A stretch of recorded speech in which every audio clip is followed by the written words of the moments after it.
तुम्हें जिस काम के लिए संसार में मनुष्य शरीर मिला है उस काम को इस तरह नहीं भूलना चाहिए। प्रथम तो मनुष्य शरीर की प्राप्ति ही कठिन है। इस पर द्विज के घर जन्म होना, यज्ञोपवीत संस्कार हो जाना, माता पिता भाई स्त्री संतान और व्यापार का मन के अनुकूल होना तो बड़े ही भाग्य की बात है। जरूरत के अनुसार धन और मकान भी तुम्हारे पास है। ऐसी स्थिति में भी यदि आत्मा के उद्धार के लिए उपाय नहीं होगा तो फिर कब होगा। इस प्रकार अनुकूल स्थिति सदा नहीं रहेगी। अतएव जब तक मृत्यु दूर है और शरीर आरोग्य है तथा उपयुक्त अनुकूल परिस्थिति है, उतने ही समय में जो कुछ उत्तम काम करना हो सो बहुत शीघ्र कर लेना चाहिए, जिससे आगे चलकर पश्चाताप न करना पड़े। उपर्युक्त पदार्थों में से 2-4 घट बढ़ जाए तो कोई हानि नहीं, परंतु अब असावधान नहीं रहना चाहिए। संसार में अब तुम और क्या अनुकूलता चाहते हो? तुम्हें ऐसी किस बात की कमी है कि जिसकी पूर्ति के बाद तुम अपने कल्याण के लिए चेष्टा करोगे? इस संसार में एक भगवान के सिवा और कोई भी तुम्हारा नहीं है। माता पिता भाई स्त्री पुत्र मकान रुपये सभी नाशवान हैं। इनका संग थोड़े ही दिनों का है। इनमें से कोई भी पदार्थ तुम्हारे साथ नहीं जाएगा। औरों की तो बात ही क्या है, तुम्हारा यह शरीर भी यहीं रह जाएगा। हम सब लोगों का संयोग भी सदा रहने वाला नहीं है। शरीर का कुछ भी भरोसा नहीं। मेरे रहते भी जब तुमसे अपनी परम गति के लिए चेष्टा नहीं होती, यदि मेरा शरीर पहले ही छूट गया, तब तो तुम्हारे कल्याण के साधन में और भी ढिलाई होना कोई बड़ी बात नहीं। तुम नाशवान क्षण भंगुर सांसारिक पदार्थों के लिए जितनी चेष्टा करते हो, उतनी यदि श्री भगवान की प्राप्ति के लिए करो तो बहुत ही शीघ्र भगवत प्राप्ति हो सकती है।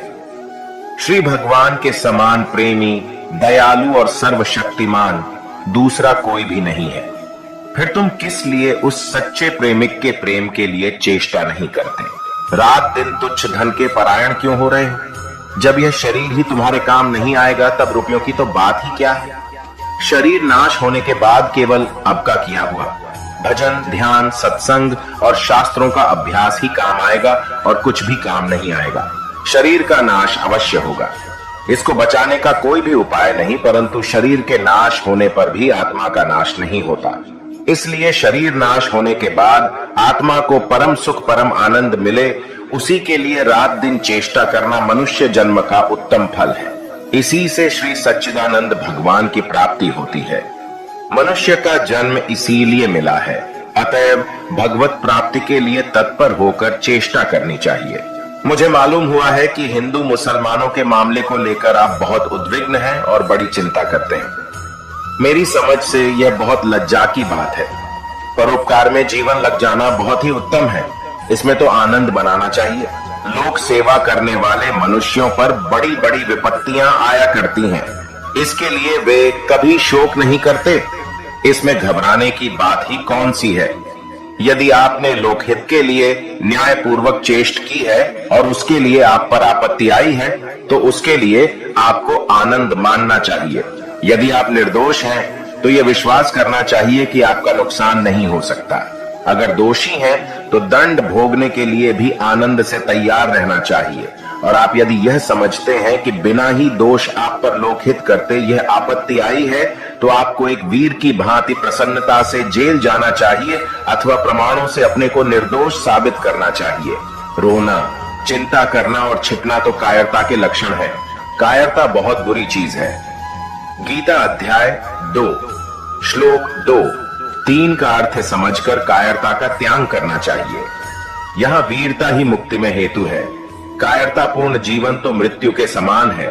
शूरता में प्राण त्याग करना लाभजनक और धर्म है। गीता अध्याय 2 श्लोक 37-38 और 3 श्लोक 35 का अर्थ देखिए। अब जब यहाँ के मामूली वारंट से इतने घबराते हैं, तब उस बड़े राजा यमराज का वारंट मिलने पर तो न मालूम आपकी क्या दशा होगी। आपको तो उस वारंट से भी नहीं डरना चाहिए। शरीर तो एक दिन जाना ही है। फिर किसी अच्छे काम को करते करते चला जाए तो बहुत अच्छी बात है। कैद की तो बात ही क्या है। परोपकार करते फांसी पर लटकना पड़े तो भी बहुत आनंद की बात है। कायरता से कुछ दिन जी भी लेंगे तो क्या होगा? क्या आप इसमें अपना अपमान समझते हैं? अपमान तो कायरता में है, वीरता में नहीं। धर्म के त्याग में है। धर्म की रक्षा में नहीं, और कुछ न बन पड़े तो जो कुछ मालिक की मर्जी से होता हो उसमें प्रसन्न तो रहना ही चाहिए। विचार से हो या हट से, किसी तरह भी शोक, चिंता और दुख को हटाकर हर समय हर अवस्था में आनंद मग्न रहना चाहिए।